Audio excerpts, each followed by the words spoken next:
squad just got wiped. Midway squad just got wiped.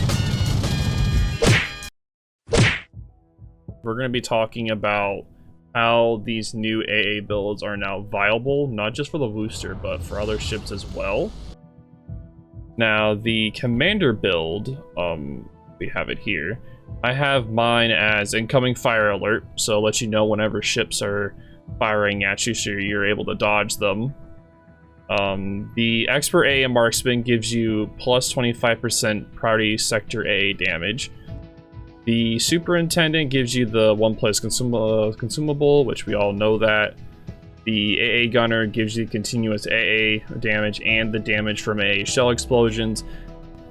The Concealment Expert is definitely necessary to keep the 9.8 concealment, and also it makes it where if a enemy aircraft, they're not able to spot you until they actually enter your AA range, since the AA range is 6.9 and your concealment is 6.9.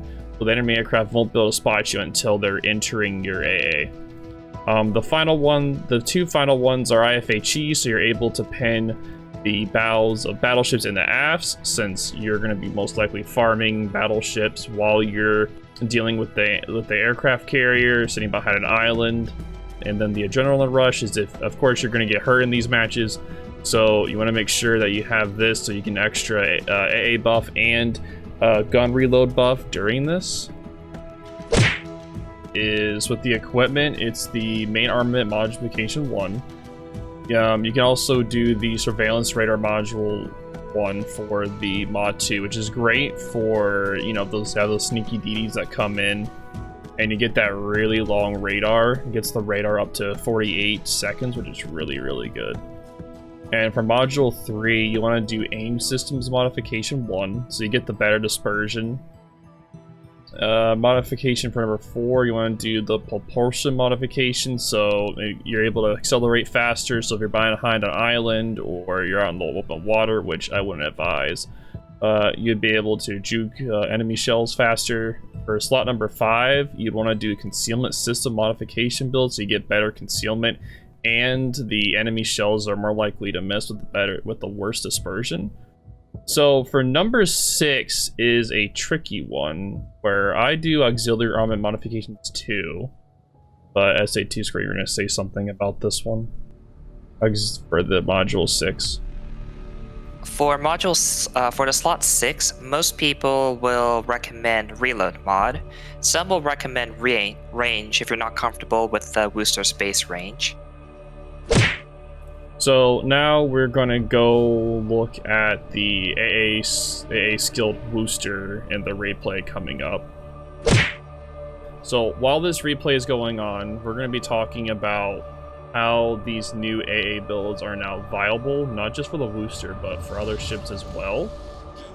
So I have been doing testing on my own on this, and I've been finding out that a lot of cruisers are now super viable with these anti-air builds, and they still make it where you're still able to be effective in the match.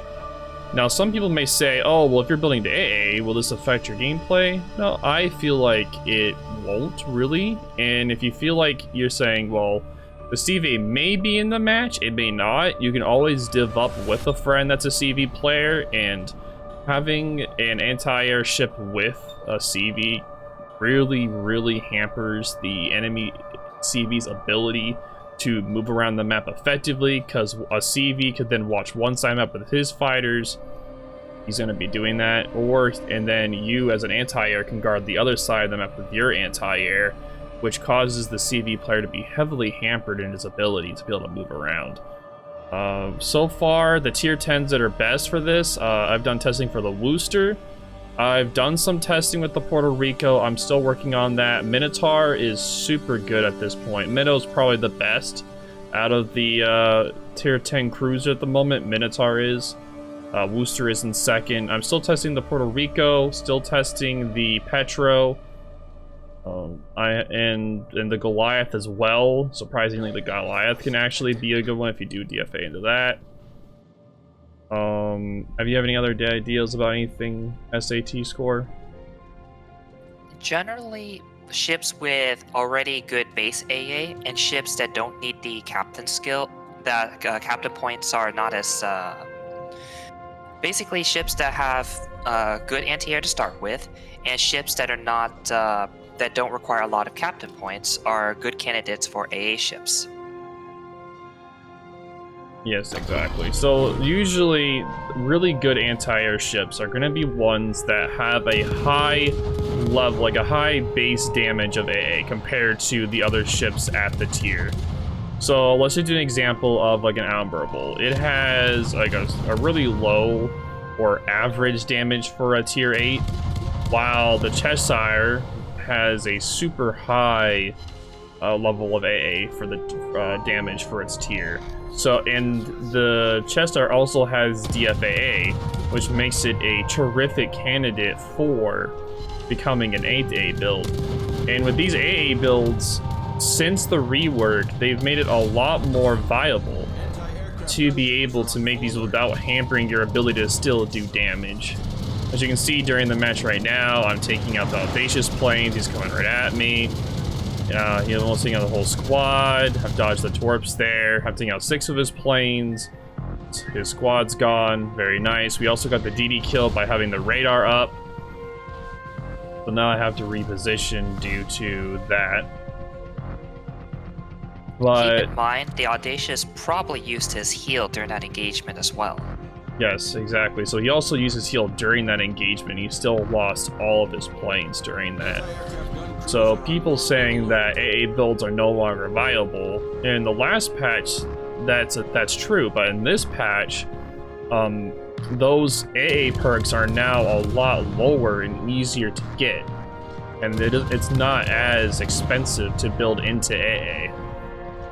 So it makes it where something like a Cheshire or something like a Kid or a Holland can build into the AA, and it makes it super viable as an anti-air build. And this, of course, is all being tested in randoms. This has not been tested into Clan Wars as of yet. And it probably will. I would expect similar effects for clan battles. So the problem with the old build is that AA was tied into certain not useful skills, which would be BFT and AFT. Most cruisers couldn't use BFT or AFT effectively since they didn't have the gun calibers to use it. So if the cruiser were to use the old BFT AFT, it is solely for AA purposes. And it wasn't very effective to start with too. No, it wasn't. It was a real waste of points to begin with. Like, they didn't really increase the damage enough to make it worthwhile. No, not at all. But so far in this match, we've already shot down 12 planes. It's doing really well. We're already at 26k damage, and we've already harassed one of the DDs to death, pretty much. And the second one we're forcing out of the cap circle. Doing very well with that. And it looks like the Audacious is probably going to be coming back. Because, you know, he always wants some tasty damage. We all want that damage. So, with the damage that's going on in the A, we're already at 34,000 damage and counting. So we pretty much have more AA damage right now than actual damage. Well, this kind of proves the point that this build is doing very good with the air, and it's also doing well ship-wise damage as well. Where it's going to be what calls fires very well, and the IFHE is able to pen through the decks and the bow and aft of battleships, is easily going to be able to pen through cruisers. So no matter what, where you hit on cruisers with this, you're going to do HE damage, except for turrets and such, which will just most likely work the damage and not do that well. It's mainly the tier 10 Russian cruisers that are the exception. Yes, exactly, those ones, exactly. But what do you think of the current, like, CV meta right now, though? Like, do you think these anti-air builds would be a good way to counter them, SAT score? Counter is a bit too strong of a word. I would say at best would be a soft counter, because the CV still isn't obligated to strike you in most of these matches. So the CV has to actively strike you in order for your AA to work. It doesn't stop the CV from just going to the other side and wreaking havoc. So it's still more of a soft counter, I would say. Or I think there's a better word for it, but I'm forgetting on top of my head. Annoyance, irritation, maybe.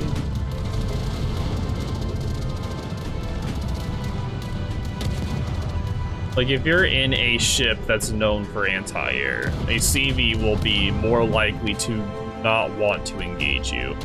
If you're in something like a Cheshire or a Puerto Rico, for instance, most people don't know Puerto Ricos have very good anti-air builds, since it's a very, very underrated vessel due to the PR event. That event was interesting. Say that. Okay. I remember the word. I would consider it more of a check than a true counter. Yeah, that's there. Yeah, it puts them in a check where if they're trying to come near that flank, they kind of have to do their best to avoid your anti-air circle or area. Especially with the booster. And also note that the Audacious was still able to strike, although he lost all his planes. So in that sense, it's not a counter because Audacious is still capable of striking. It's just that he will lose all his planes, so it'll kind of keep him in check, especially since he will, if he loses a lot of planes early on, that degrades his mid-game and even late-game effectiveness. Yes, because right now we have 75,000 plane damage, and we have 65,000 actual damage.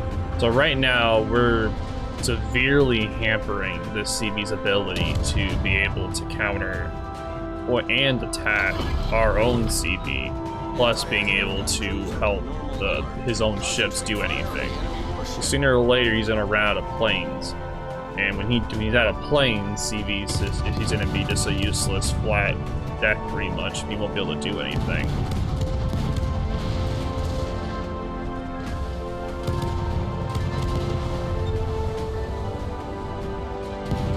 But yeah, right now we're farming the Baltimore, doing very well with that. The Audacious is coming in for another run. I did the sector on the wrong side. I should have done it on the other side. But something that the sector does that a lot of people don't realize is whenever you do the sector, it does a 3.5% instant damage to the enemy aircraft done like percentage. So if they have 10k health, you're doing 3.5% of that instantly. In one fell swoop, you're doing that instantly. That doesn't count for the flak damage or continuous, you're just doing that no matter what. So usually it's best to do that as soon as they enter your range, so that you get that instant sector damage when they're at full health, so you can take as much damage as possible before they lower their health, because once they go, like say they're at 5k health, you're going to take a lot less damage off them compared to 10k health. You want to make sure you hit them right away with the sector, because also when you do the sector, it also makes your continuous AA stronger. So it makes it also that you're able to do a lot more damage to any aircraft that enters that side of the sector. Well, which is very important, especially if you're doing a anti-air build like the one we're showing here. But I feel like these anti-air builds is something that should be looked upon as a positive thing with the commander build. I know that it's not a elite counter, it's more of a check to the CVs, but it's something positive from something that a lot of people are very angry about. So I feel like this is something that some people don't have hope for being able to counter CVs or put them in check, but this kind of makes it where certain ships have a lot more chance to counter the current meta. I've also been able to fight FDRs with this thing and with this particular build, and it just wipes FDR planes, because the FDR planes are really slow, they're extremely weak to flak, which makes it where you're able just to wipe out the FDRs, because it's very hard for them to dodge flak. That's their main weakness of the FDRs. They have so much health, but they're just too slow to dodge flak. and you'll be throwing out more flak, and if FDR runs into and making the flak puffs more deadly. So if FDR runs into a flak, it's GG for him. Exactly. And since this is doing, and since these AA builds are doing so much continuous damage, something like an MVR, like was shown in the very first clip, you will wipe out MVR planes.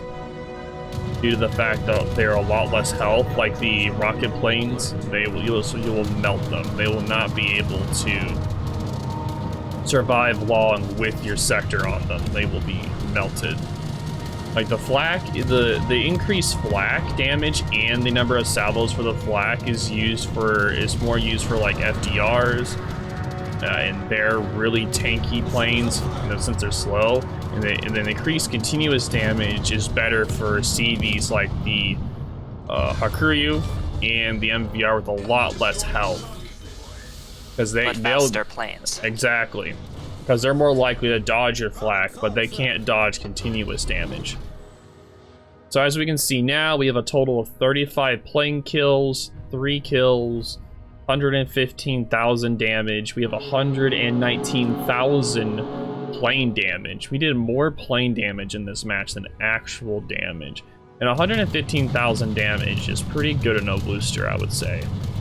We have 7 fires, 265 shell hits. The Audacious is trying again to come in for a strike. But as you can see, we're still knocking down his planes. We're slowly dwindling his supplies of planes. For this long in a match, though, he does have a lot of planes left. I'll give it that. He still has a lot of planes remaining for how late it's in the game. But you can definitely tell that we've been dwindling the supplies of it. So, since this match is almost done, on a few final... is there a few final topics you'd like to talk about, SAT? So, remember, A is one component of the ship's defense against aircraft. Positioning and maneuverability is other important factors, because yes, a Worcester has very strong AA, but how CV is designed is that they'll get at least one strike off.